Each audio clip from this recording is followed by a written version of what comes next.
Bonjour, dans cette vidéo, on va parler des orages. Et plus précisément, on va essayer de donner une estimation de la distance qui sépare un observateur d'un orage à partir de l'écart de temps entre l'éclair et le tonnerre. On va commencer par rappeler la vitesse de la lumière, qui est cette valeur-là exprimée en mètres par seconde. Petit c, la célérité. On a l'habitude d'arrondir cette valeur-là à 300 000 km par seconde, ou encore 300 millions de mètres par seconde, 3 10 puissance 8 mètres par seconde.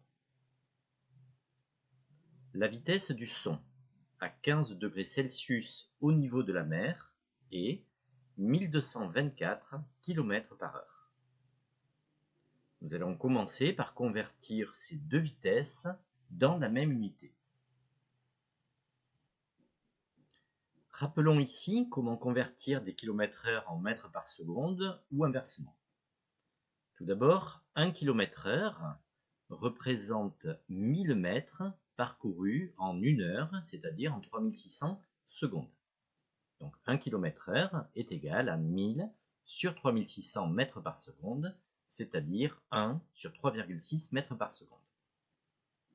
Ce que l'on pourra donc retenir, c'est que 1 mètre par seconde est égal à 3,6 km par heure. On peut alors convertir la vitesse de la lumière et la vitesse du son dans la même unité. Pour la vitesse de la lumière, petit c, on ne touche à rien, 3 10 puissance 8 mètres par seconde. Pour la vitesse du son, elle peut être convertie immédiatement en mètres par seconde en divisant 1224 par 3,6. On obtient alors vitesse du son égale 340 mètres par seconde. On comprend donc aisément que la vitesse de la lumière est bien plus grande que la vitesse du son.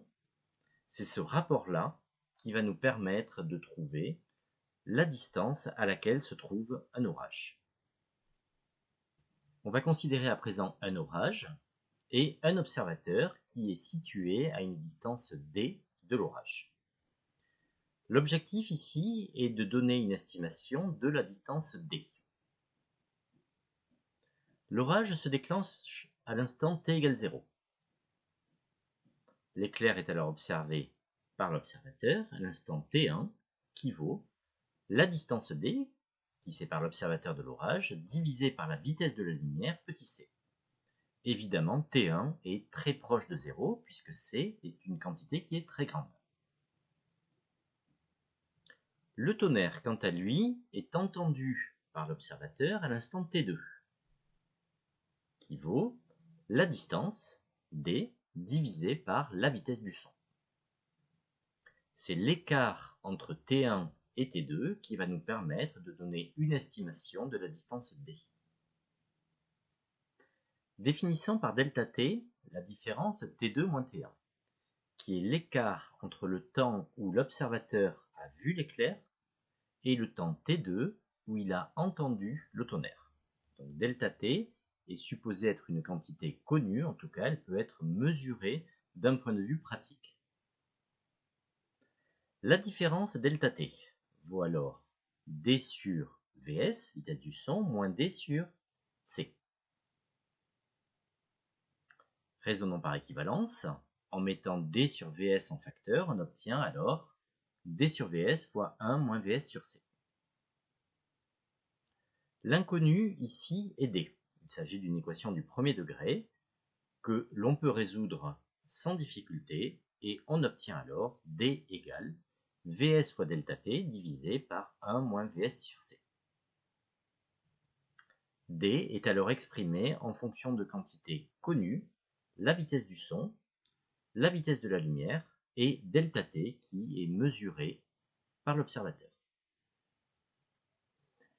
Si on a fait apparaître le quotient Vs sur C, c'est pour la raison suivante. On l'a dit tout à l'heure, la vitesse du son est bien inférieure à la vitesse de la lumière. Concrètement, passons aux valeurs numériques, la vitesse du son sur la célérité vaut environ cette quantité-là, c'est-à-dire 1,1 10 puissance moins 6. et pour véritablement se convaincre que la vitesse du son est bien plus petite que la vitesse de la lumière, voici le rapport que l'on observe avec un nombre à virgule. On peut alors remplacer ici Vs sur C par 0 pour trouver une valeur approchée de D. On va alors obtenir Vs fois delta T divisé par 1 moins 0, c'est-à-dire Vs multiplié par delta T.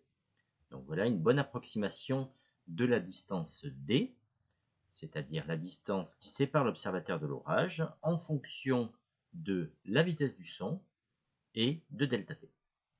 Remplaçons alors Vs par 340 mètres par seconde. On remarque que 340 multiplié par 3, qui vaut 1020, est environ égal à 1000. On multiplie alors la relation précédente par 3 pour obtenir une approximation de 3D qui est environ donc égale à 1000 fois delta T. On se souvient que D est encore exprimé en mètres et delta T en secondes. Mais 1000 mètres valant 1 km, on a alors la relation très simple suivante, 3D égale delta T, où à présent, D est exprimé en kilomètres et delta T en secondes. Ce qui nous donne alors une valeur approchée de D, delta T sur 3, avec delta T en secondes, mais D à présent en kilomètres. D'un point de vue pratique, imaginons que vous soyez à proximité d'un orage. Lorsque l'éclair est observé, vous déclenchez le chrono, que vous arrêtez dès lors que le tonnerre est entendu. Le chrono va vous donner la valeur de delta T. Il suffit alors d'effectuer la division par 3. Exemple, imaginons que delta T soit égal à 12 secondes.